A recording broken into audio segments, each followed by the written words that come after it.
இப்போ இங்கே விஷயம் நம்ம இன்னொரு முக்கியமான விஷயம் வந்து நம்மளுடைய சமுதாயத்தில் பரவலாம் நம்ம தெரியாமல் வச்சுருக்கோம். நபி ஸல்லல்லாஹு அலைஹி வஸல்லம் மக்காவிலிருந்து விரட்டப்பட்டாங்களா, சுயமாக வெளியேறினாங்களா? விரட்டப்பட்டாங்க. குர்ஆனே எல்லாம் சொல்கிறான், இந்த ஊரில் வந்து உன்னை விரட்டிட்டாங்க, மறுபடியும் ரொம்ப நாளைக்கு இவங்க இங்கே இருக்க முடியாது அப்படின்னு சொல்லி அல்லாஹ் சொல்கிறான். ஆனால் ஹிஜ்ரத்துங்க வந்து விரட்டப்படலையே. ஹிஜ்ரத்துடைய நம்ம வரலாறு ஹதீஸ்லாம் நம்ம பார்த்துருக்கோம். ஹிஜ்ரத்தில் எங்கேயாவது நபி ஸல்லல்லாஹு அலைஹி வஸல்லம் வந்து ஊரை விட்டு நீ வெளியே போன்னு சொல்லி துரத்துனாங்களா? இவராத்தான் போகிறார். எல்லாரையும் அனுப்பி விட்டுட்டு அபூபக்கரை கூப்பிட்டு கடைசியாக இவராத்தான் போகிறார். இன்னும் சொல்ல போனால் அவர் போனவரை கூட சரி ஒரு தொந்தரவு போச்சு அப்படிங்கிற மாதிரி வந்து இவங்க விடலை. போய் மறுபடியும் இழுத்துட்டு வர்றது தான் இவங்க ட்ரை பண்ணுறாங்க. யார்? மக்காவாசிகள் வந்து மறுபடியும் நபி ஸல்லல்லாஹு அலைஹி வஸல்லம்ல துரத்தி பிடிச்சி பரிசெல்லாம் கூட அறிவிச்சிருந்தாங்க. அவரை பிடிச்சி கூட்டிகிட்டு வாங்க உயிரோட அப்படின்னு சொல்லி பரிசெல்லாம் அறிவிச்சிருந்தாங்க. 100 ஒட்டகம் இந்த மாதிரி கூட அறிவிச்சிருந்தாங்க. அப்போ நபி ஸல்லல்லாஹு அலைஹி வஸல்லம் விரட்டப்பட்டாங்களா இல்லை போனாங்களா அப்படின்னு கேட்டால் ரெண்டுமே உண்மை. விரட்டப்பட்டதும் உண்மை, ஹிஜ்ரத்தில் நபி ஸல்லல்லாஹு அலைஹி வஸல்லம் அவர்களாக போனதும் உண்மை. எப்படி அப்படின்னா தாயிஃபுக்கு போகிறாங்க இல்லையா, அப்போ தான் ரசூலா விரட்டப்பட்டாங்க. ஆக்சுவலாக ரசூலா சும்மா தாவா செய்கிறதுக்கு போல. நபி ஸல்லல்லாஹு அலைஹி வஸல்லம் தாயிஃபுக்கு போனது தாவா செய்கிறதுக்காக மட்டும் போல, ஊரை விட்டு அவங்கள விரட்டிட்டாங்க. அவங்கள வந்து அந்த டைமில் விரட்டிட்டாங்க. அந்த டைமில் விரட்டப்பட்டாங்க. ஆனால் ஹிஜ்ரத்து போனது இவங்களா போனது. இப்போ இங்கே டைமில் என்ன இது, இந்த டிஃப்ரெண்ட் நிறைய பேருக்கு தெரியறதில்ல. கரெக்டாக புரிஞ்சுக்கணும். தாயிஃபுக்கு போனது தான் நபி ஸல்லல்லாஹு அலைஹி வஸல்லம் விரட்டப்பட்டது அப்படிங்கிறது. ஏன் அப்படின்னா இங்கே இருந்த அந்த அபயம் என்னாச்சு, வாபஸ் ஆயிடுச்சு. யார்? அபூ தாலிபுடைய அந்த அபயம் வந்து வாபஸ் ஆயிடுச்சு. வேற ஒரு ஆள் முன் வரலாம். இப்போ இந்த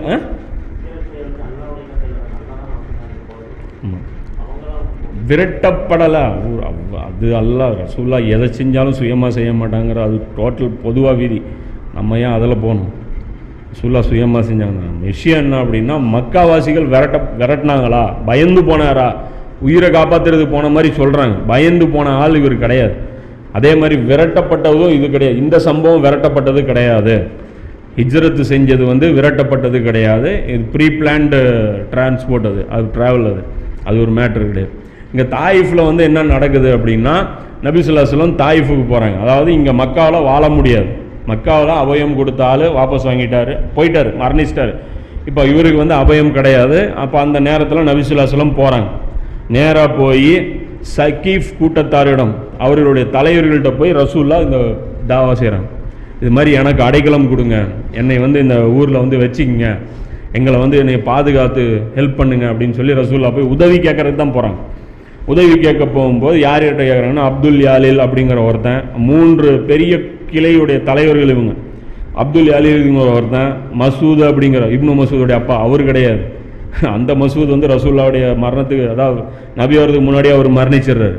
மசூதுங்கிற ஒருத்தன், ஹபீப் அப்படிங்கிற ஒருத்தன், இந்த 3 பேர்கிட்டையும் போய் நபி ஸல்லல்லாஹு அலைஹி வஸல்லம் உதவி கேட்குறாங்க. இப்போ கூட யார் இருக்காங்க? அபூபக்கர் கிடையாது, அலியும் கிடையாது, ஜயத் பின் ஹாரிசா மட்டும்தான் கூட இருக்கார். ஜயத் பின் ஹாரிசா தெரியுமில்ல, ரசூலுல்லாஹ்வுடைய அடிமை. அதுக்கப்புறம் அவரை வந்து ரிலீஸ் பண்ணி இது பண்ணுறாங்க. அவர் மட்டும்தான் கூட இருக்கிறார். அப்போ விரட்டப்பட்டார். இங்கே யாரும் கூட இல்லை. இது கூட எனக்கு ஆச்சரியமாக இருந்தது. அபூபக்கர் கூட இல்லை அந்த நேரத்தில். இப்போ அந்த மாதிரி ஒரு நெருக்கடியான ஒரு சூழ்நிலை, ரொம்ப ஒரு வருத்தமான ஒரு சூழ்நிலை. நேராக போகிறாங்க, பல கிளையினர்கிட்ட பேசுகிறாங்க, ஒத்து வர மாட்டேங்குது. 10 நாள் நபி ஸல்லல்லாஹு அலைஹி வஸல்லம் அங்கேயே தங்கியிருக்காங்க. அங்கேயே வந்து ரோட்லேயே தங்கி இருந்து 10 நாள் நபி ஸல்லல்லாஹு அலைஹி வஸல்லம் டெய்லி போய் பேசுகிறாங்க, ஒத்து வர மாட்டேங்கிறாங்க. சும்மா 10 நாளாக டார்ச்சர் பண்ணிட்டே இருக்காருல்ல, பேசி பேசி பேசி. அதனால் கோவப்பட்டு என்ன பண்ணுறாங்க, அடித்து விரட்டுங்க இவரை அப்படின்னு சொல்லி இவரை வந்து அடித்து விரட்டுறாங்க.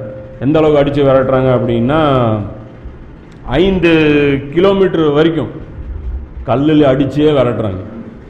5 கிலோமீட்டர் இங்கேருந்து நினச்சி போகிறேன், இங்கேருந்து பஸ் ஸ்டாண்டு தாண்டி பின்னாடி கல்லில் அடித்து அடித்து அடித்து அடித்து அடித்து விரட்டுறாங்க. அடித்து விரட்டும் போது தான் அதில் தான் கால் நரம்பெல்லாம் கட்டாகி ஃபுல்லாக ரத்தமாகி ரசூலுல்லாஹ்வுடைய வாழ்க்கையிலே அந்த உஹது போரை பற்றி கேட்கும்போது கூட ரசூலுல்லாஹ் சொல்லுவாங்க, இல்லை அதை விட கடினமான நாள் வந்து இதுதான். எது? தாயிஃபுடைய அந்த நாள் தான் வந்து எனக்கு ரொம்ப கடினமானது. ஏன்னா ஒன்றும் சப்போர்ட் இல்லை, அடித்தது கூட வேறு மேட்டர் இல்லை, மறுபடியும் ஒரு வீட்டுக்கு போக முடியும். நல்லா நினச்சி பாருங்கள், ஒரு வீராப்பில் வீட்டை விட்டு வெளியே வந்துடுறீங்க, என் ஃப்ரெண்டு என்னை பார்த்துக்குவேன் அப்படின்னு சொல்லிட்டு நேராக வர்றீங்க, அவன் ஃப்ரெண்டு வீடு பூட்டியிருக்கு, பாக்கெட்டில் காசு இல்லை, ரூமில் தங்க முடியாது, சாப்பாடுக்கு இது இல்லை, சாப்பாடுக்கு பொசிஷன் இல்லை. இப்போ இந்த நிலை என்ன ஆயிரும்?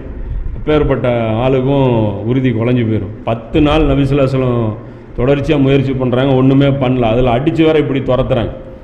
அந்த நேரத்தில் தான் நபி ஸல்லல்லாஹு அலைஹி வஸல்லம் போய் ஒரு கற்கள் நிறைந்த ஒரு பகுதியில் போய் நபி ஸல்லல்லாஹு அலைஹி வஸல்லம் உட்காந்துக்கிறாங்க. அந்த நேரத்தில் தான் குரானை வந்து தொழுவும்போது தான் ஜின்கள் அந்த வழியாக கலந்து போகிறாங்க. அப்போ அந்த ஜின்கள் கூட வந்து கேட்குறாங்க, ஆச்சரியமான ஒரு குரானை நாங்கள் கேட்டோம் அப்படின்னு சொல்லி. அப்போ தான் 72வது சூறா இறங்குது. 46வது சூறாவில் 29, 30, 31 இந்த வசனங்கள்லாம் இறங்குது.